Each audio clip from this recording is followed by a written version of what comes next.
Francis will not take part in his scheduled engagements this weekend as the 88-year-old pontiff remains in a Rome hospital with what's been described as a complex respiratory infection.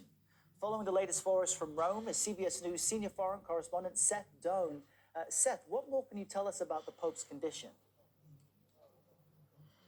Good morning to you, Errol. We know from the Vatican just recently they told us that the Pope had a tranquil evening. He rested well. We know he had breakfast this morning, and we were told that he read several newspapers. Just to give you a picture of where we are, we're outside of the Gemelli Hospital in Rome, and the Pope is being treated up on the top floor. There's a special papal suite that all popes can come and use. This is where Pope Francis has come for other treatments in the past. Of course, you know, this is a 88-year-old pontiff who has had a slew of respiratory infections, concerns over bronchitis and such in the past.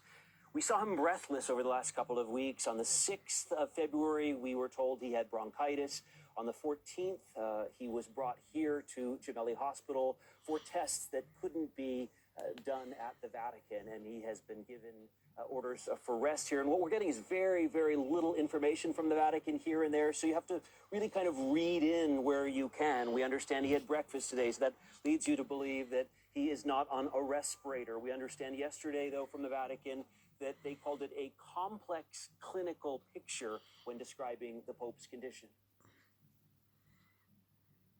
That, Seth, considering it's complex and they're not saying he's healed or healing, how concerning is it, and what events will the Pope miss this weekend?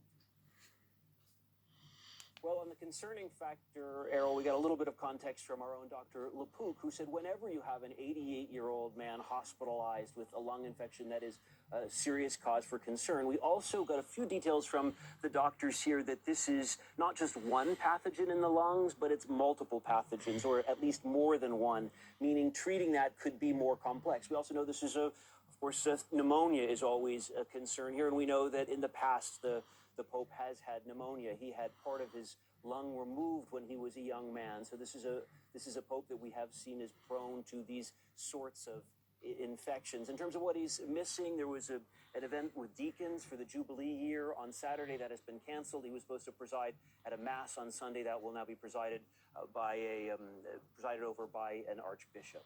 All right, we will continue to watch this closely. Seth Doane, great to have you with us. Thanks for joining us.